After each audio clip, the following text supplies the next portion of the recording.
Hello everyone, welcome to our blouse design. आज की video में हम 36 चेस्ट साइज़ में मधुबाला ब्लाउज़ की कटिंग और स्टिचिंग सीखने वाले हैं। मधुबाला ब्लाउज़ एक ऐसे पैटर्न का ब्लाउज़ है जो हमेशा ट्रेंडिंग में होता है, इसकी फैशन हमेशा रहती है। तो मधुबाला ब्लाउज़ बनाने का सबसे आसान तरीका क्या होता है जिससे कि हमारी फिटिंग भी बराबर आए, दिखने में भी ब्लाउज़ ब्यूटीफुल लगे। और बिगनर के लिए तो बहुत आसान तरीका आज की वीडियो में मैं एक्सप्लेन करूँगी, तो वीडियो को लास्ट तक देखिएगा, बहुत हेल्प मिलेगी आपको मधुबाला ब्लाउज़ सीखने में। अब यहाँ पे मैं आपको फैब्रिक क्लियर कर देती हूँ। मैंने 2 फैब्रिक लिए हुए हैं। जैसे कि आपको पता है कि सेंटर में मधुबाला ब्लाउज़ का जो शेप रहता है, उसकी जो चोली बनती है, उसके लिए यहाँ पे मैंने प्लेन येलो फैब्रिक लिया है।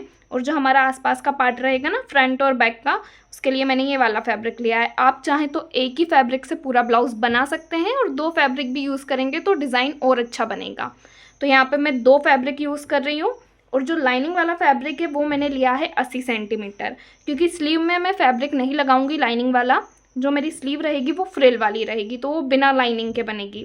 अगर आप स्लीव में लाइनिंग यूज़ कर रहे हैं तो फिर आपको 1 मीटर तक ले लेना है। छोटी स्लीव बना रहे हैं तो 80 सेंटीमीटर तक ले लेना है। 80 सेंटीमीटर में आराम से छोटी स्लीव के साथ आप मधुबाला ब्लाउज़ बना सकते हैं। अब यहाँ पे लाइनिंग वाले फैब्रिक को मैं डबल फोल्ड करके रखूँगी, और सबसे पहले आपको निशान लगाना है लंबाई के लिए। जितने भी आपकी ब्लाउज़ की लेंथ रहेगी उसमें 1 इंच प्लस करके आपको निशान लगाना है। तो देखिए, पूरा मेजरमेंट मैंने यहाँ पे लिखा है। लेंथ है मेरी 13 इंच की, सिलाई का 1 इंच प्लस करके मैं निशान लगा लूँगी 14 इंच पे।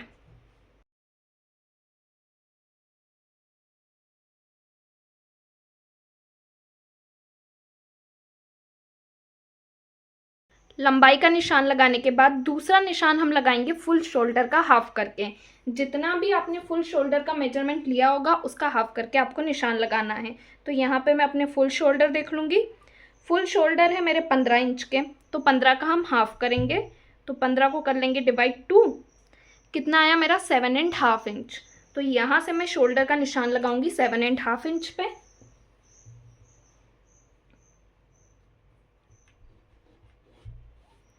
अब हम देखेंगे कि हमें कितना शोल्डर माइनस करना है कि हमें हमारे परफेक्ट शोल्डर मिल जाए।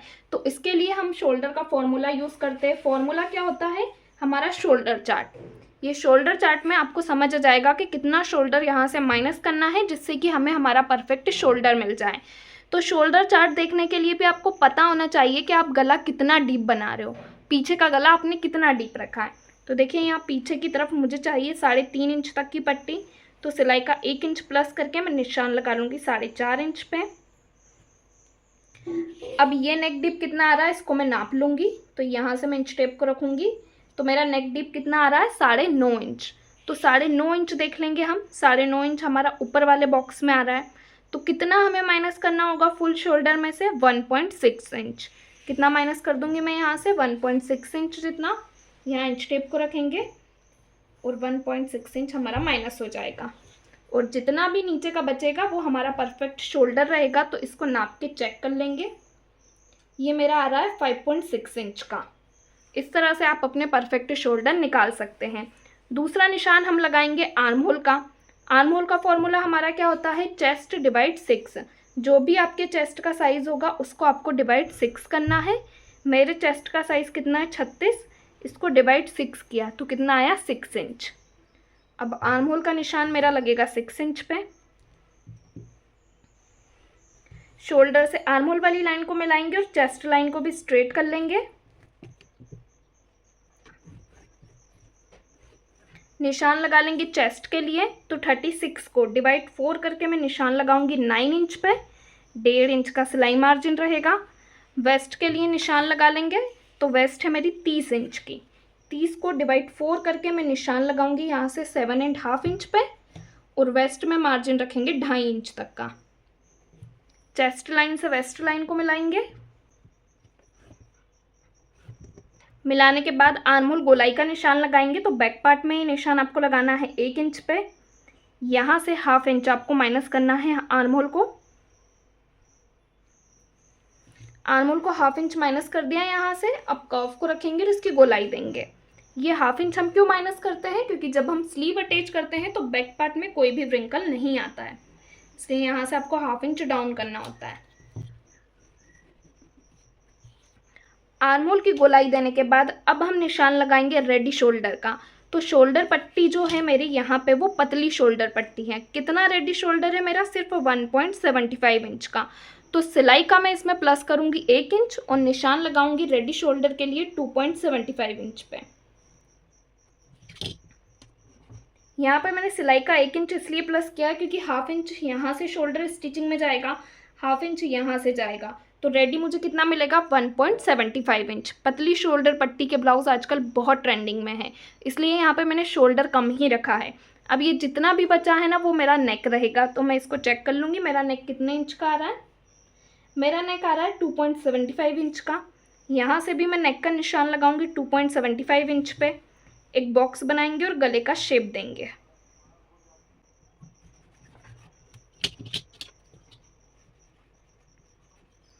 गले का शेप देने के बाद अब ये जो हमारे शोल्डर है उसको मैं माइनस कर दूंगी 0.25 इंच नेक की तरफ।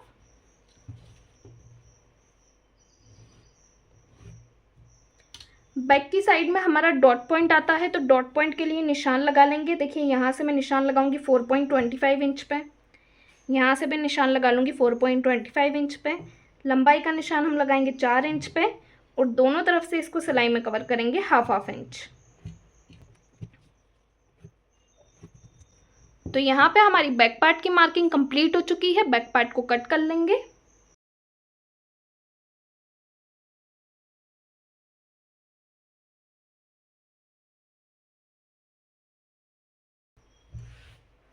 बैक पार्ट की कटिंग हो चुकी है, अपने फ्रंट पार्ट को कट करना देख लेंगे। मधुबाला ब्लाउज में फ्रंट पार्ट को कट करने के लिए आपको लेना है फर्मा। देखिए यहाँ पे मैं फर्मा लूँगी और फर्मे के ऊपर हम फ्रंट को कट करेंगे। आपको भी सबसे पहले फर्मे के ऊपर ही फ्रंट पार्ट को कट करना है, डायरेक्ट फैब्रिक पे कट नहीं होगा। निशान लगाएंगे लंबाई के लिए, तो जितनी लेंथ आपने आपके बैक पार्ट में रखी होगी उतनी सेम फ्रंट में रखनी है। यहाँ से भी लेंथ का निशान मैं लगा लूँगी 14 इंच पे।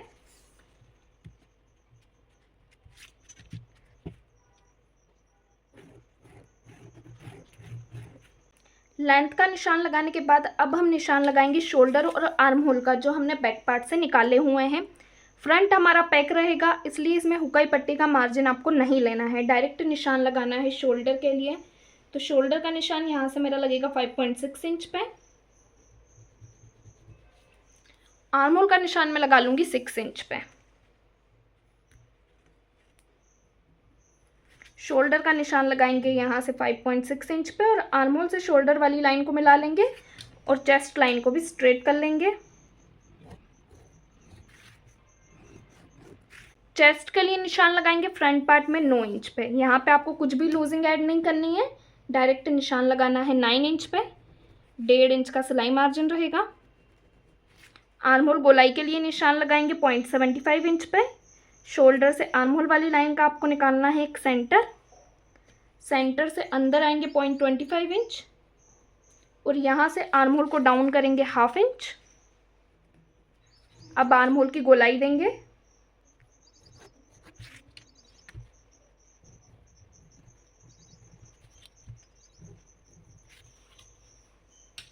देखिए इस तरह से आपको फ्रंट आर्म होल की गोलाई देनी है, क्योंकि यहाँ पे हमने कुछ भी लूजिंग ऐड नहीं करी है, तो नया आर्म होल बनाने की ज़रूरत नहीं है। सिंपल मार्किंग बता रही हूँ मैं आपको, जो आपको बहुत आसानी से समझ भी आ जाएगी। निशान लगा लेंगे रेडी शोल्डर का।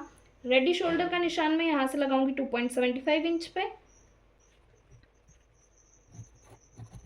निशान लगाने के बाद ये जितना भी रहेगा हमारी नेक की विड्थ रहेगी, तो नेक लंबाई के लिए निशान लगा लेंगे।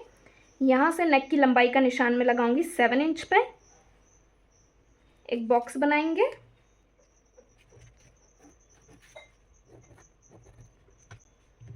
जो आपके शोल्डर है उसको आपको डाउन करना है 0.25 इंच नेक की तरफ, यहाँ से डाउन कर देंगे हम।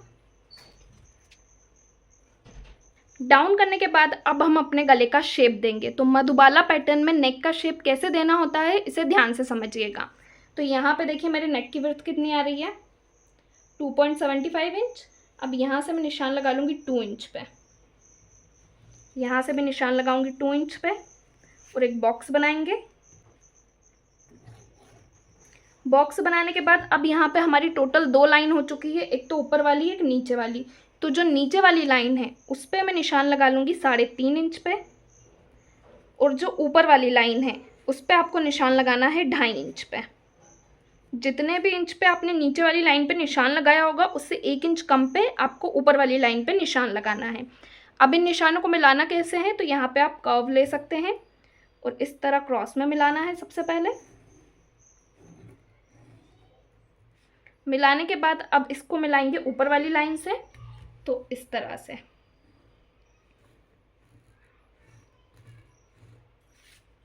यहाँ पे आपको इस तरह से गले का शेप देना है और ये जो सेंटर में हमारा नोक बना है ना, यहाँ पे हमारी डोरी आएगी और ये शेप हमारा ब्लाउज से जाके मिलेगा जो हम मधुबाला ब्लाउज का शेप देंगे। तो यहाँ गले का शेप हमारा कंप्लीट हुआ। अब सेंटर में हम मार्किंग करेंगे, तो ये जो शोल्डर हमने डाउन किया है इसका आपको एक निकालना है सेंटर और यहाँ से निशान लगाना है शोल्डर टू एपेक्स के लिए। तो मेरा शोल्डर टू एपेक्स कितना है, 8.5 इंच। सिलाई का 1/2 इंच प्लस करके मैं निशान लगा लूँगी 9 इंच पे।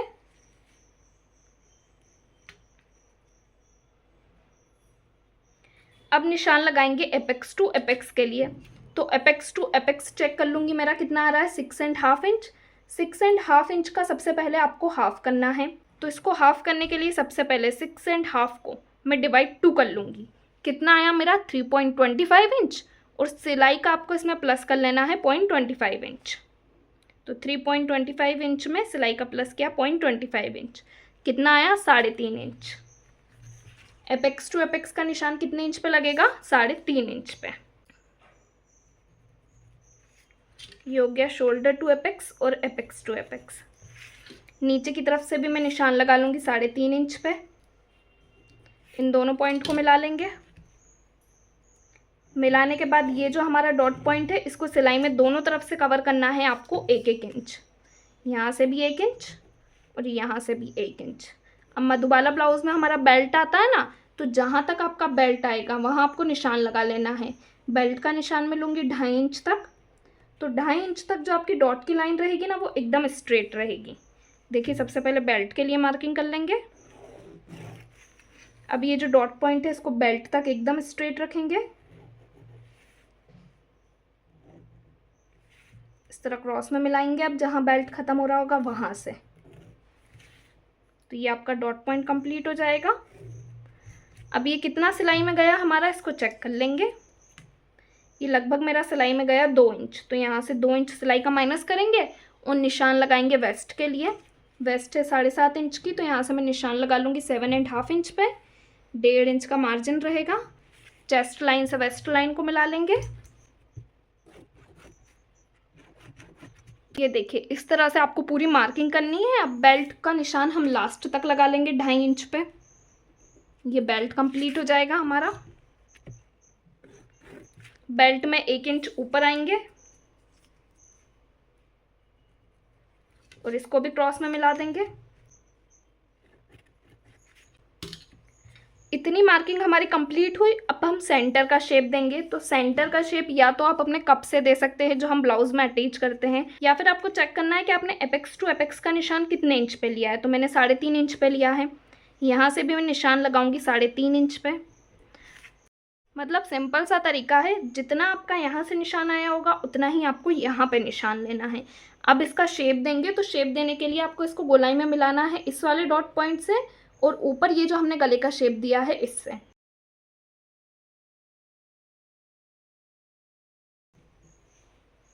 देखिए इस तरह से आपको सेंटर में कटोरी का शेप लेना है। अब इसको कट कर लेंगे क्योंकि हमारी मार्किंग कंप्लीट हो चुकी है। मार्जिन लेना हम देखेंगे वो हमारे मेन फैब्रिक पे हम लेंगे।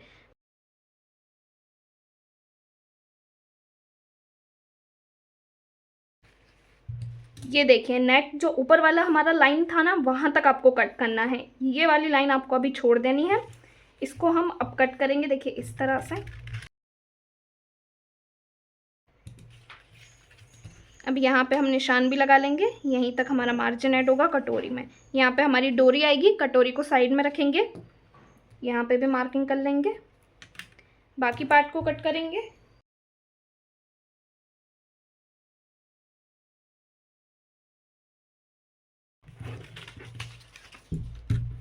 ये एक और पार्ट हमारा कट के कंप्लीट हो चुका है। मार्जिन ऐड करना मैं आपको बता देती हूँ। तो इस कटोरी में ऐड होगा। तो यहाँ पे ये जो हमने ऊपर वाली नेकलाइन कट की है ना वहाँ से मार्जिन ऐड होगा यहाँ पे 1/2 इंच तक का। 1.25 इंच तक का भी मार्जिन आप निकाल सकते हैं। पूरा यहाँ तक हमारा होगा, हुकाई पट्टी तो आएगी नहीं, तो यहाँ फ्रंट में हमारा कुछ भी मार्जिन नहीं निकलेगा। दूसरा, जब हम इसमें मार्जिन लेंगे ना बेल्ट में और ऊपर कटोरी की तरफ, तो इसको इस तरह से फोल्ड कर देना है आपको। देखिए डॉट पॉइंट हमारा स्टिचिंग में चला जाएगा, इसको पिन से अटैच कर लेंगे। कटोरी ऐड होगी, वहाँ पे हमारा मार्जिन हिटेगा यहाँ पे आसपास। बस, तो चलिए इसको मेन फैब्रिक पे कट कर लेते हैं। तो सबसे पहले मैं ये वाला फर्मा लूँगी, इसकी पूरी मार्किंग हम अपने फैब्रिक के ऊपर करेंगे। और ध्यान रहे कि जब आप फर्मे को लाइनिंग वाले फैब्रिक के ऊपर जमा के इसकी मार्किंग करेंगे, तो जो जॉइंट वाला साइड है उसके ऊपर ही आपको फर्मे को जमाते हुए रखना है और पूरी तरह से अच्छे से मार्किंग करनी है। मार्किंग करने के बाद हम इसमें 0.25 इंच का सिलाई मार्जिन निकाल लेंगे आगे की तरफ से। जहां हमारी कटोरी जॉइंट होगी ना, वहां से आपको सिलाई मार्जिन निकालना है। मार्जिन का निशान लगाने के बाद इसको हम कट कर लेंगे और जॉइंट वाले साइड से ही ये हमारा कट होगा। ये देखिए इस तरह से एक पार्ट की कटिंग हमारी हो चुकी है। अब हम कटोरी वाला फर्मा लेंगे और इसको कट करना देखेंगे।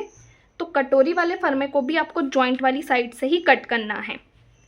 तो अब यहाँ पे मेरा इतना लाइनिंग वाला फैब्रिक अभी भी बचा हुआ है, तो इसको मैं ऐसे फोल्ड कर लूँगी कि जॉइंट वाला साइड मेरा आ जाए। अब कटोरी के फ्रंट पार्ट को हम जॉइंट वाले फैब्रिक के ऊपर जमा लेंगे और पूरी मार्किंग कर लेंगे। देखिए ध्यान से आपको पूरी मार्किंग करनी है और जहाँ पे हमने कट लगाया था ना निशान, वहाँ पे भी आपको इस तरह से मार्किंग करनी है। सेम नीचे की तरफ से आपको डॉट पॉइंट के लिए मार्किंग करनी है। मार्किंग करने के बाद 1/2 इंच से लेके 0.25 इंच तक का मार्जिन आपको कटोरी में निकालना है, ताकि जॉइंट करते समय कोई भी परेशानी ना हो। अब कटोरी को हम कट कर लेंगे। अब ये जो हमने निशान लगाया है इस पे हम कट लगा लेंगे। कट लगाने के बाद वापस से आपको फर्मा लेना है और यहाँ पे चेक करना है कि डॉट पॉइंट की लेंथ कितनी आ रही थी। तो यहाँ पे कितनी आ रही है मेरी 2.5 इंच। तो यहाँ से मैं इंच टेप को रखूँगी और निशान लगा लूँगी 2.5 इंच पे। डॉट पॉइंट को स्ट्रेट कर लेंगे। दूसरी साइड भी आपको निशान विजिबल हो जाएगा, तो आपको डॉट की लाइनों को स्ट्रेट कर लेना है। अब ये जो सेंटर में मैंने कटोरी कट की है, इसकी कटिंग मेरी कौन से फैब्रिक पे होगी? ये जो मैंने प्लेन फैब्रिक लिया है यहाँ पे, इसकी कटिंग मैं कटोरी के ऊपर करूँगी। और ये वाला जो मेरा बैक पार्ट है और फ्रंट का पार्ट है, इसकी कटिंग मैं इसके ऊपर करूँगी। तो चलिए कट करके ब्लाउज को स्टिच करना देख लेते हैं।